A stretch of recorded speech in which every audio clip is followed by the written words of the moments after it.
Welkom terug. Ons is besig met faktorisering en ons gaan vandag deur 'n paar oefeninge gaan. Nou op ons webblad, kyk sommer vir die skakel hieronder by die kommentaar. Is daar oefeninge en hierdie is voorbeelde daaruit. Ek gaan nie almal doen nie, soos julle sal sien, dis 1.1 en 1.12, die res is vir jouself. Maar kyk gerus daarso, doen die oefeninge, oefen. Hoe meer jy oefen, hoe makliker gaan die werk word, jy weet mos nou al.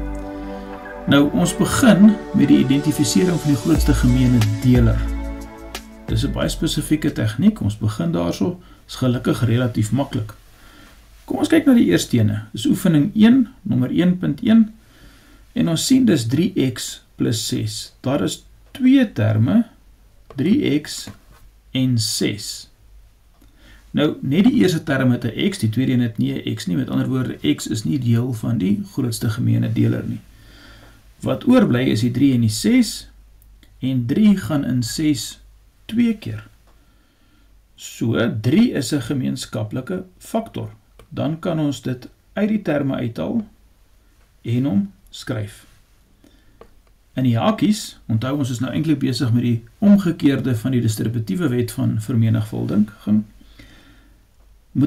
die hakies moet ek nou vir myself vra, wat moet ek met 3 maal om by 3x uit te kom? En dis natuurlik x plus, en wat moet ek met 3 maal om by 6 uit te kom? Wel, dis natuurlik 2. En dit is die volledige oplossing.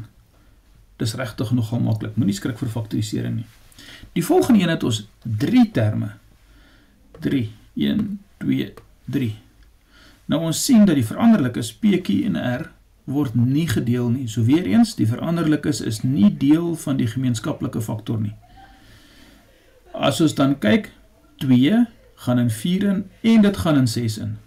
So ons kan die 2 uithaal. 2 en in hakies, wat moet ons met 2 maal om by 2p te kom? Wel, p. Wat moet ons met 2 maal om by 4q uit te kom? Wel, 2q. En laastens, wat moet ons met 2 maal om by 6r uit te kom? 3r. Sluit die hakkie. Sien, regtig eenvoudig, volg net die stappe. Ons is nog steeds besig met faktorisering deur die grootste gemeene deler te bepaal. So kom ons gaan voort. 21u minus 49r plus 35w. Wel weer eens, daar is geen gemeenskaplike faktor onder die veranderlikes nie. Met ander woorde, ons werk net met die syfers. 21, 49, 35. Wel, wat ek kan sien wat gemeenskaplik is, ek hoop julle ken julle tafels, is 7.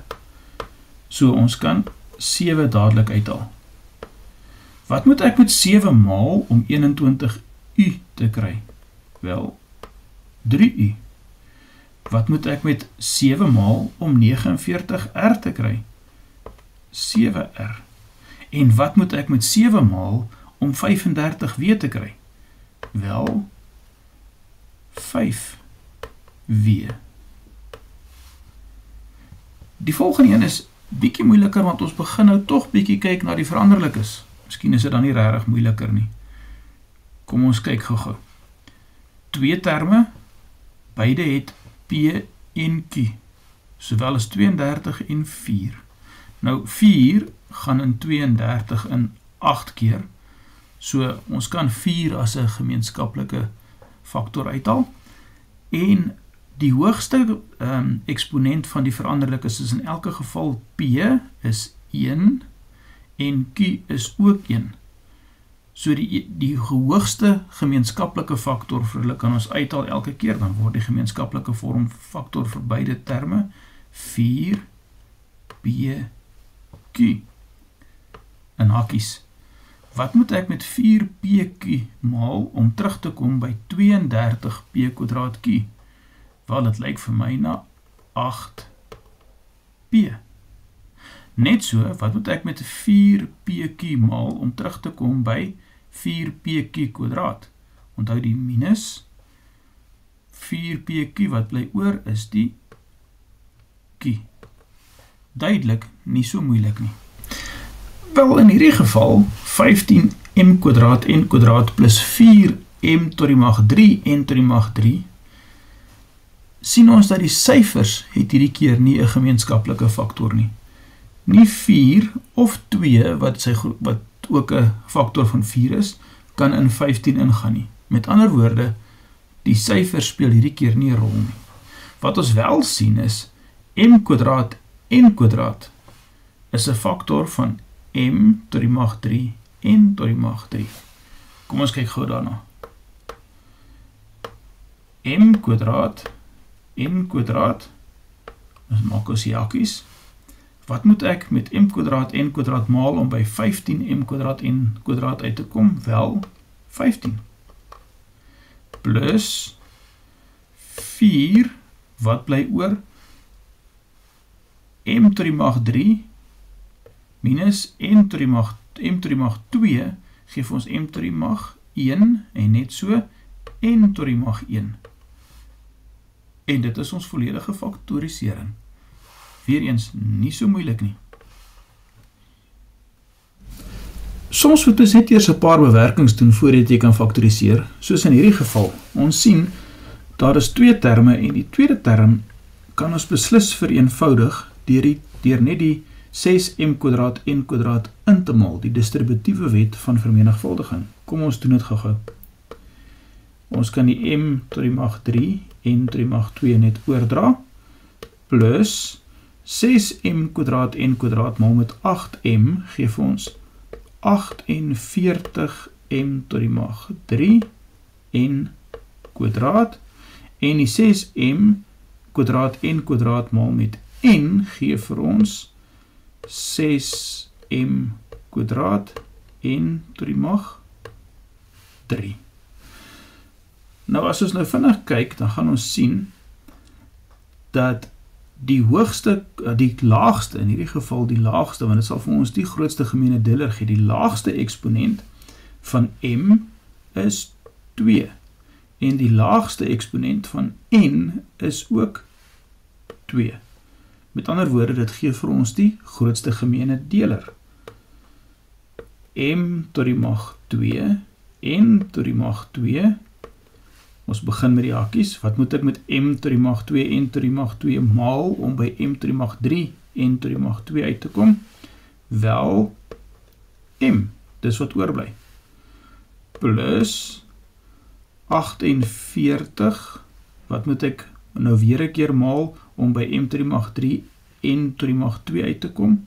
Weer eens m, plus 6, m tot die mag 2 en tot die mag 3, wat bly oor is n. En daar is ons stelling volledig gefaktoriseer. Nou ja, breuke maak het altyd so 'n bietjie meer ingewikkeld. Ons het nou 3 op 4 x tot die mag 4 plus 7 op 8 x. Nou as ons na die veranderlikes kyk, die laagste eksponent van x is 1. Met ander woorde, x sal die gemeenskaplike faktor wees. Maar wat nou van die breuke? Ek dink, kom ons skryf eers al 2 breuke oor dat hulle op dieselfde noemer is. Met ander woorde, ons kan die 3 op 4 verander na 6 op 8. Ons maal met 2 op 2, dan het ons 6 op 8, x tot die mag 4, plus 7 op 8, x. Die gemeenskaplike faktor in die geval sal wees 1 op 8. Daar is geen gemeenskaplike faktor behalwe 1 vir 6 en 7 nie. Met ander woorde, 1 op 8 bly ons gemeenskaplike faktor. 1 op 8 x, dan begin ons met die hakies. Wat moet ek met 1 op 8 x maal om by x tot die mag 4 uit te kom? Wel, 6x tot die mag 3. Net so, wat moet ek met 1 op 8 x maal om by 7 op 8 x uit te kom? Wel, 7. En daar is hy gefaktoriseer. Ons moet net vinnig sê, dat 'n mens kan die 1 op 8 x natuurlik bietjie anders skryf. Ons kan hom skryf as x op 8. Daar is geen fout daarmee nie. x maal met 1 is x, dis net 'n ander vorm van dieselfde term. Met ander woorde, hy mag ook so lyk. Wiskunde bly maar stappe, en daar is altyd meer as een vorm, of selfs partykeer meer as een oplossing vir ons probleme.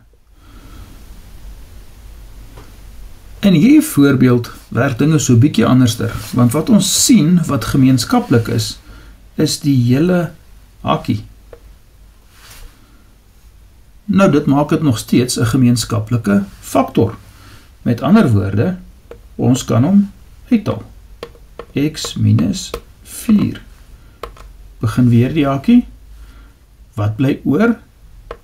3 plus 5. Nou, ons kan hom vereenvoudig, die tweede hakkie.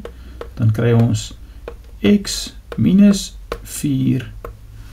3 plus 5 is 8. Nou, gewoonlik skryf ons die konstante voor die hakkies. So kom ons skryf hom volledig oor. Net 'n oomblik. Dit is 8x minus 4. So ja, soos gewoonlik, onthou, wiskunde is net stappe, en hoe meer jy oefen, hoe makliker gaan jy weet wat die volgende stappe is. Gaan gerus na die webblad, soos ek net nou gesê het, kyk hieronder by die kommentaar. Daarso is 'n skakel na ons webblad. Jy kan hierdie volledige oefening aflaai. Daar's lekker baie voorbeelde, ook vir as ons verder werk om sortering van terme en die verskil van twee vierkante ensovoorts. Die ander tegnieke, daardie is ook reeds daarso beskikbaar. Ons gaan mettertyd by hulle uitkom. Sterkte met die wiskunde.